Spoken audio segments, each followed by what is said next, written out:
Presentation is not. It's supposed to be like this.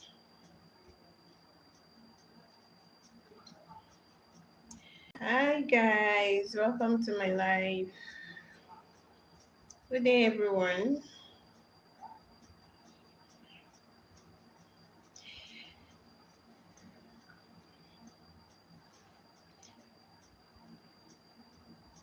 No one has joined yet.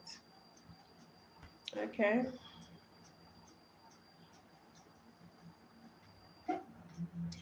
Good day, everyone,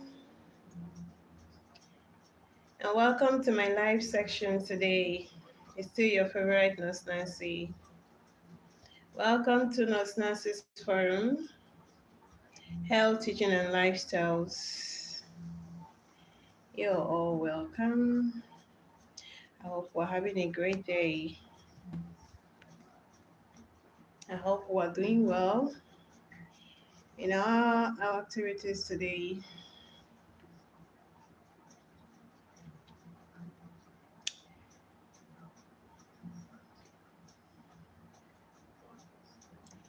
Hello, everyone.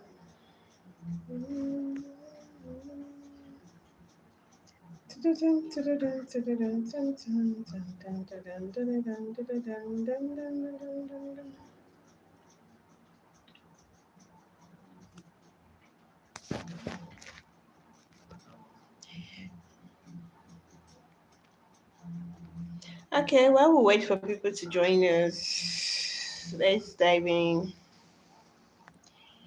Let's talk about our topic today. Mm, mm, mm, mm, mm, mm.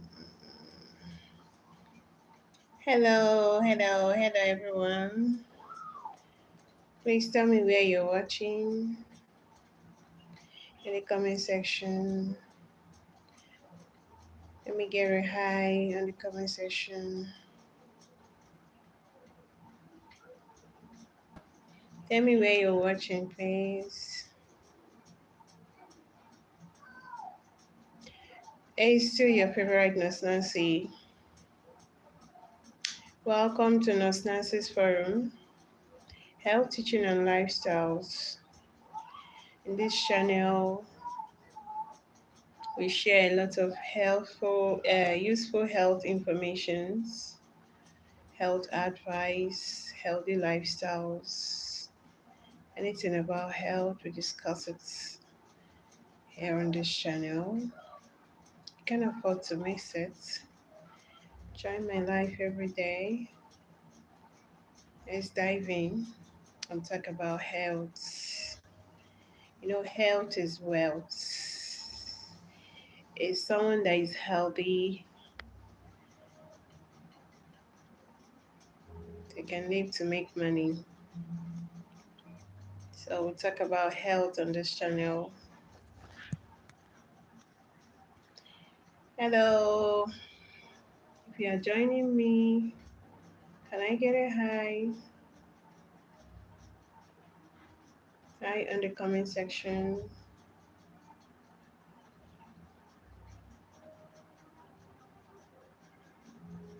Hello, everybody. I hope you're feeling fine. I want to see you happy, smiling all the time. I want to see you rejoicing, rejoicing all the time. I want to see you smiling, smiling all the time. Hello, welcome to my live. Welcome to Nurse Nancy's Forum, Health, Teaching, and Lifestyle. Today we'll be talking about diabetes mellitus, an interesting topic. Diabetes continues to be a major global health concern, contributing to high morbidity and mortality through its acute and chronic complications.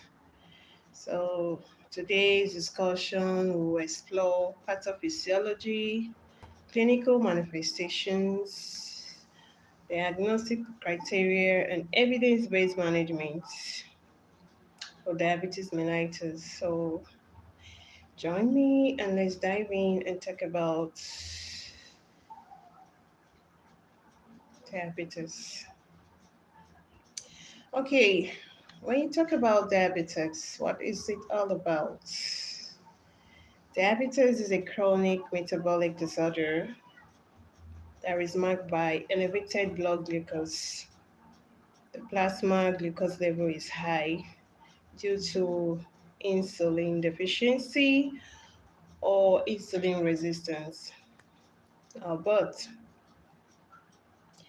this disease remain a global health concern. It remains a global health concern. So it's actually it's a metabolic disease affecting the whole entire body. Okay, let's talk about classification of diabetes mellitus. Who is online? Please, can I get a hi in the comment section? Who is joining my live? Please, can I get a hi? Hello, welcome to my live.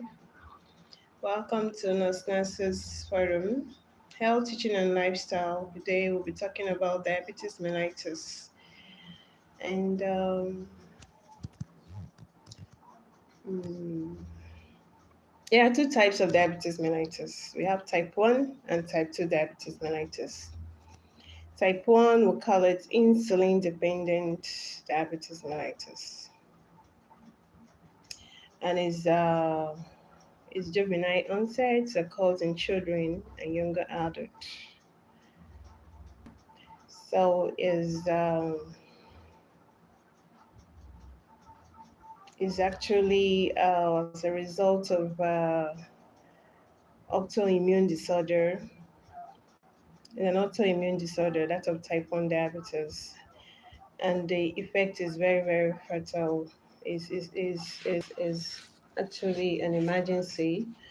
So it's an autoimmune destruction of the pancreatic beta cells, leading to absolute insulin deficiency. And insulin deficiency and that of type 1 occurs in children and younger adults. So we'll call it juvenile onset. Juvenile onset. Then that of type 2 diabetes is characterized by insulin. There is insulin resistance with a relative insulin secretory defect. It occurs in adults and it can be related, is multifactorial. A lot of factors can contribute to that. Someone can actually be living and you don't know you have this diabetes unless maybe some tests are being carried out, and then routine examinations are being carried out to discover that such person has the ailment. Okay. So we also have another one, gestational diabetes. Gestational diabetes mellitus. This one occurs in pregnancy, during pregnancy. So it can happen to any pregnant woman, and sometimes it disappears once the pregnancy period is over, or sometimes it continues. So it depends. So that's specific types of diabetes. We have secondary, the one that is secondary related to pancreatic disease of the pancreas, drugs, or hormonal disorders. Hello, who is joining my live? Welcome to Nurses Forum, Health, Teaching, and Lifestyle. Can I get a comment? Can I get a hi in the comment section? Welcome to my live. Okay, so what we're talking about here is hyperglycemia. Hyperglycemia resulting from impaired insulin secretion or action. There is impaired insulin secretion or action of insulin in the body. So this could lead to a lot of oxidative stress and microvascular and macrovascular complications. I don't know if you guys are getting me. Hello, who's joining my live? Can I get a comment? Can I get a hi in the comment section, please? Can I get a hi in the comment section? Mm. Hello, I hope this guy that said I should talk about diabetes will be joining me today. Who is joining my live? Can I get a comment on hi in the comment section?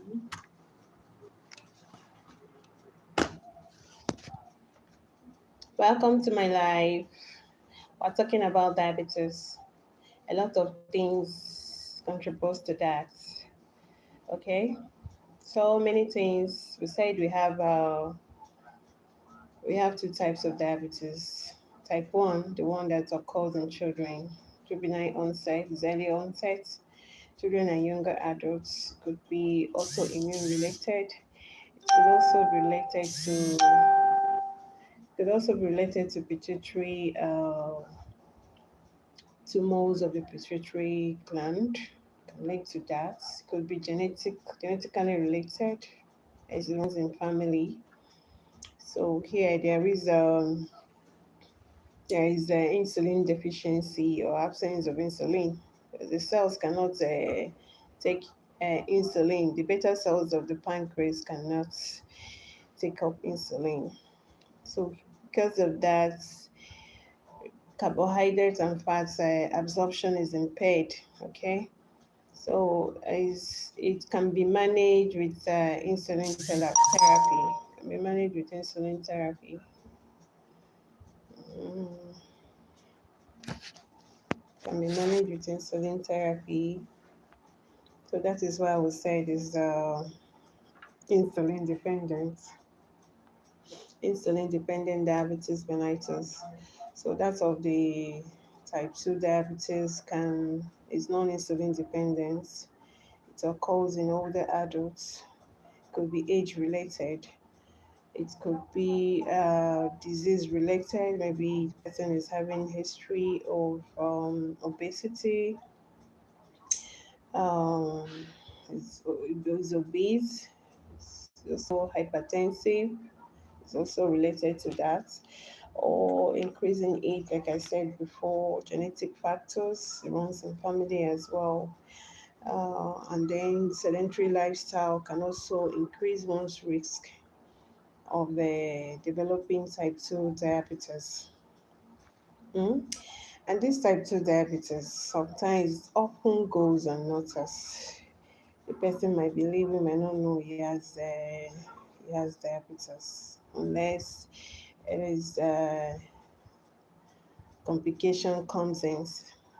Persons are having some complications, or the persons are having some signs and symptoms, or even in routine investigations, and we're able to identify that the person has diabetes.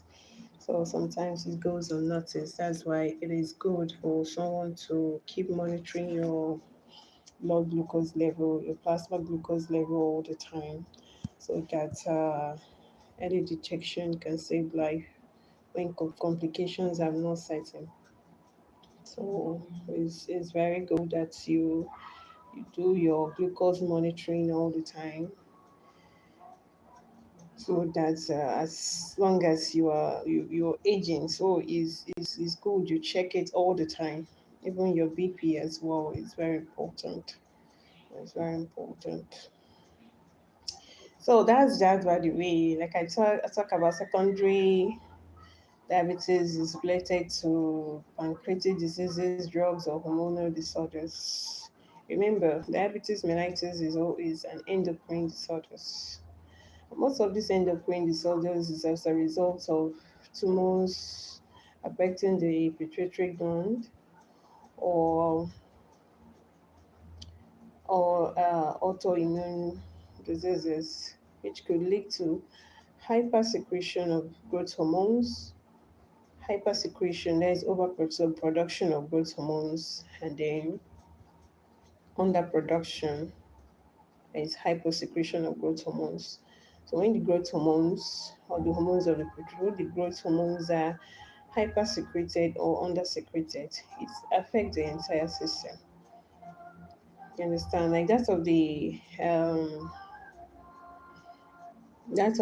growth hormones, hypersecretion of growth hormones, which could be related to tumor, can affect the individual. We have the cases of giantism, we have the cases of acromegaly, we have the cases of what is it called? Hyperprolactinemia. All those things are diseases affecting the pituitary gland. Yes, due to hypersecretion or undersecretion of those pituitary hormones. Hope you guys are like I'm sounding more medically. Okay, now let's look at a little just part of physiology, how the process occurs. Yes, just like just in a nutshell, there is impaired insulin secretion in diabetes mellitus. There's impaired insulin secretion due to either problem with the cells of the pancreas, the beta cells of the pancreas is not producing insulin, is defective and is not producing insulin, or the one produced cannot be absorbed by it.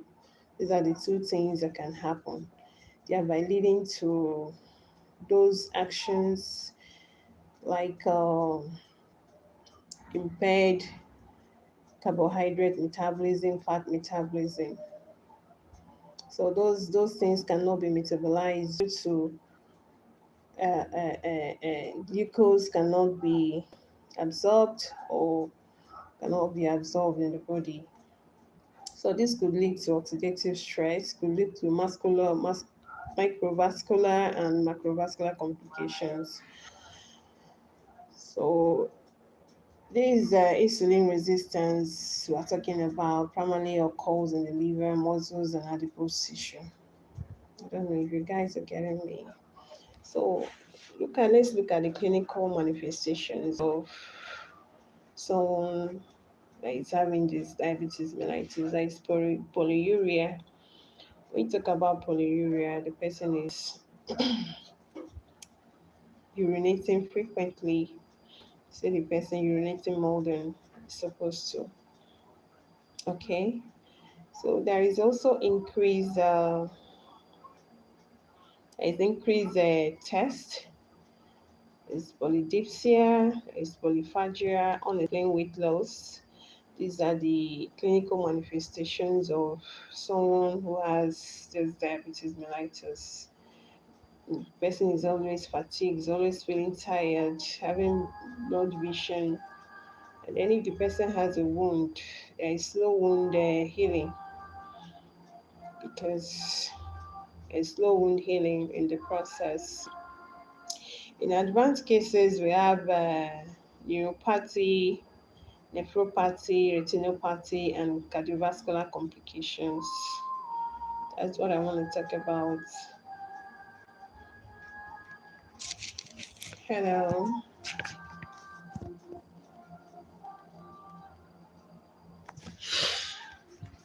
Who is joining my live? Can I get a hi on the comment section, please? Can I get a hi in this comment section?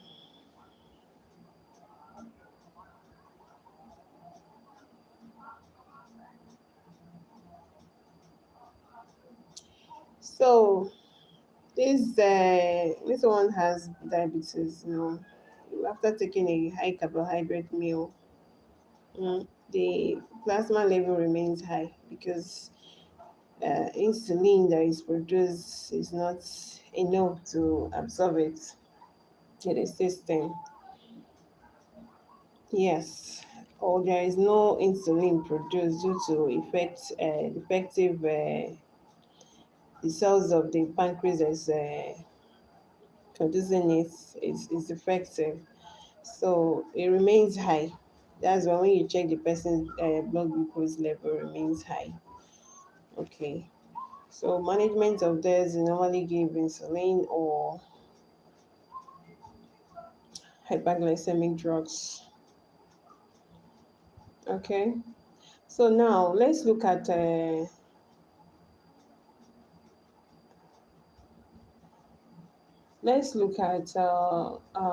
I've talked about the clinical manifestations of this. Let's look at lifestyle management, how we can manage this diabetes mellitus. We're talking about lifestyle management, your diet, you take low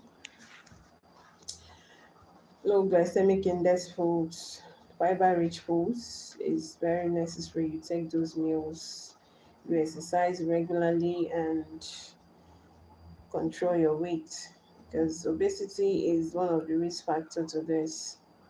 When you're taking high high food rich in carbohydrate foods, it can also predispose someone because there is no insulin to absorb it, in the system. So it can affect that as well. Okay.